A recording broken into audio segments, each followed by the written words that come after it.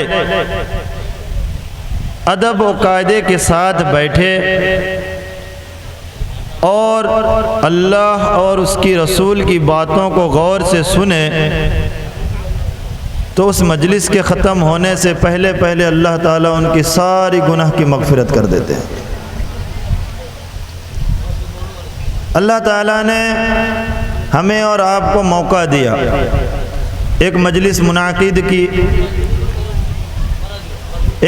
منعقد کرنے کی توفیق دی اور ہم سب کو اس میں اکٹھے جمع کیے تاکہ ہم سب مجلس کے ادب، مجلس کی رعایت کرتے ہوئے با ادب ہو کر بیٹھ کر دین کی باتیں سنیں تاکہ اللہ ہماری ساری گناہ کو معاف کر دے۔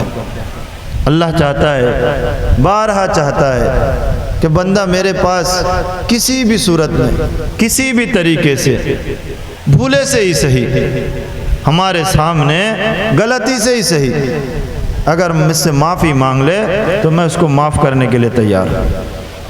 اللہ معاف کرنے کے لیے ہمیشہ تیار ہے۔ اللہ نے شیطان کے ساتھ اس بات کا فیصلہ کر ہی لیا تھا کہ شیطان انسان کو گناہ کی طرف مائل کرے گا، اور اللہ نے بھی کہہ دیا کہ تو میرے بندے کو چاہے کتنی بھی گناہ کی طرف کھینچ کر لے جائے، آخر میں اگر وہ مجھ سے توبہ کر لے تو میں اس کی ساری گناہ کو معاف کر دوں گا۔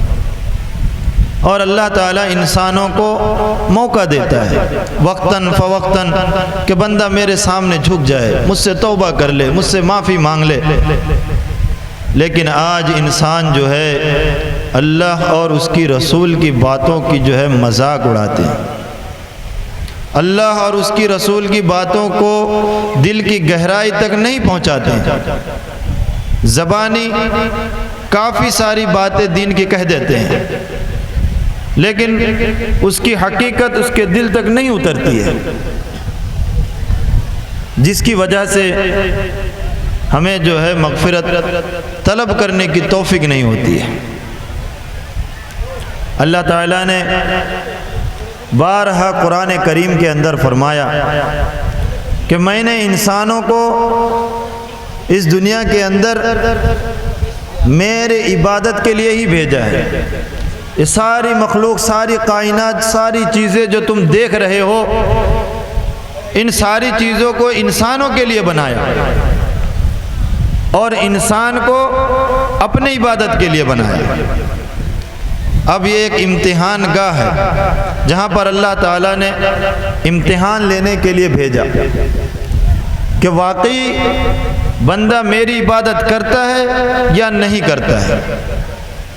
پھر اللہ تعالیٰ نے دو باتیں اعلان کر دی، اگر بندہ میری عبادت کرے تو میں اس کے لیے انعام کے طور پر جنت کو تیار کر رکھا، اور اگر بندہ میری عبادت نہ کرے، میری نافرمانی کرے تو پھر میں نے اس کے لیے عذاب کے طور پر جہنم بھی تیار کر رکھا۔ یہ باتیں جلسے میں، جمعے کے دن مسجد کے اندر امام صاحب کی زبان سے ہمیشہ سنتے ہیں کہ نیکی کرنے والا شخص جنت میں جائے گا اور بغیر نیکی کرنے والا شخص، گناہ کرنے والا شخص، کافر منافق جو ہوگا وہ جہنم کے اندر جائے گا۔ اتنی مرتبہ سننے کے بعد بھی اگر ہمارے دل کے اندر اس کی یقینی پختگی نہ ہوتی ہے تو اس کا مطلب یہ ہوا کہ ہمارے دل کے اندر ایمان کی ذرہ برابر بھی وقعت نہیں ہے۔ جب ہمارے دل کے اندر اچھی بات پیوست نہیں کر سکتی ہے تو ہمارا دل بالکل جو ہے سیاہ ہو چکا ہے، اور اللہ نے اس کو مہر لگا کر بالکل لاک کر دیا کہ اب اس کے دل کے اندر اچھی باتیں داخل ہو ہی نہیں سکتی ہے۔ اس کے بعد اللہ تعالیٰ نے نبی کو حکم دیا، یا ایھا النبی جاہد الکفار والمنافقین واغلظ علیہم، اے نبی تم کافروں سے اور منافقوں سے جہاد کرو، لڑو اور اس کے ساتھ جو ہے بڑھ کر پیش آؤ۔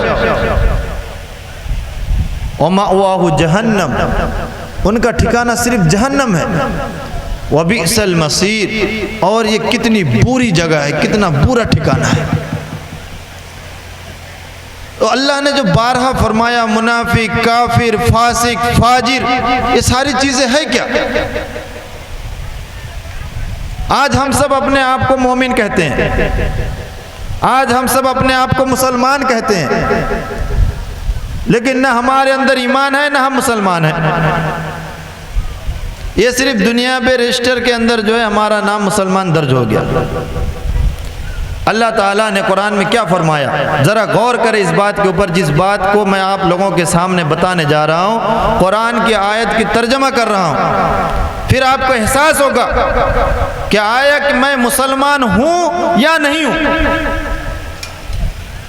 یہ جو ظلم ہمارے اوپر ہو رہی ہے، یہ جو شدت ہمارے اوپر ڈھائی جا رہی ہے، یہ جو مسلمانوں کو رسوا کیا جا رہا ہے، یہ جو اسلام کے خلاف سازشیں کی جا رہی ہے، یہ کس لیے ہو رہا ہے؟ زمانہ جاہلیت عرب کے اندر ہر انسان جہالت کے اندر ڈوبا پڑا۔ ایسے وقت میں اللہ کے نبی صلی اللہ علیہ وسلم کو اللہ نے دنیا میں بھیجا، پھر انہوں نے اسلام کی تعلیم دی، صحاباؤں کو اسلام کے بارے میں سمجھایا کہ مسلمان ہونا کیا ہوتا ہے، اسلام میں کیا فائدہ ہے، اسلام کا طریقہ کیا ہے، کس چیز کے اوپر چلنے والے کو مسلمان کہا جاتا ہے، کس مسلمان کے اوپر اللہ تعالیٰ نے، کس ایمان والوں کے اوپر اللہ تعالیٰ نے جنت کا وعدہ کیا۔ ان ساری چیزوں کی تعلیم اللہ کے نبی صلی اللہ علیہ وسلم نے قرآن پڑھ کر یا اپنی زبان سے احادیث بیان کر کر سکھائی۔ تو پھر اس وقت جہالت کے وقت میں جو انسان اسلام کو قبول کیے، اسلام کے ماننے والے ہوئے، اس کے دل کے اندر ایمان یوں پیدا ہوا، اس کے دل کے اندر ایمان یوں پیوست ہوا کہ اس کا دل اتنا نور ہو گیا کہ پورے دنیا کے اندر اللہ تعالیٰ نے مسلمانوں کی حکومت قائم کر دی۔ آپ تاریخ کی کتاب اٹھا کر دیکھیں، بڑی بڑی سلطنتیں گزر گئی مسلمانوں کی، وہ سلطنت تب تک قائم تھی جب تک اس سلطنت کے اندر مسلمان اسلام کے اوپر، اسلام کے طریقے کے اوپر چلنے والے تھے۔ جب کسی سلطنت کے اندر مسلمانوں کے اندر بے حیائی، بےہودگی، خباثت، غلاظت ساری چیزیں آ گئی تو اللہ تعالیٰ نے ایسی سلطنت کو اٹھا کر پھینک دیا اور اس کی جگہ پر کافروں کو سلطنت دے دی۔ آج بھی وہی دور ہے، آج ہم مسلمان ہیں لیکن ہمارا ایمان اتنا طاقتور نہیں، حقیقت میں مومن نہ بن سکے، جس کے بنا پر آج ہمارے ہاتھوں سے حکومت نکل گئی۔ آج ہمارے اوپر ظالم بادشاہ کو مسلط کر دیا گیا جو ہمارے اوپر حکومت کر رہا ہے، ہمارے اوپر سازش کر رہا ہے، ہمارے اوپر ظلم کر رہا ہے، اسلام کے خلاف سازش کر رہا ہے، اور ہم گھر بیٹھے اس کو سن رہے ہیں، دیکھ رہے ہیں۔ ہماری طاقت نہیں ہے کچھ کرنے کی۔ یہ طاقت نہ ہونے کی ایک ہی وجہ ہے کہ ہمارے دل کے اندر ایمان نہیں ہے۔ وہ آپ چاہے سننے والے ہوں چاہے میں کہنے والا ہوں، دونوں برابر ہیں۔ اللہ تعالیٰ نے قرآن کریم کے اندر فرمایا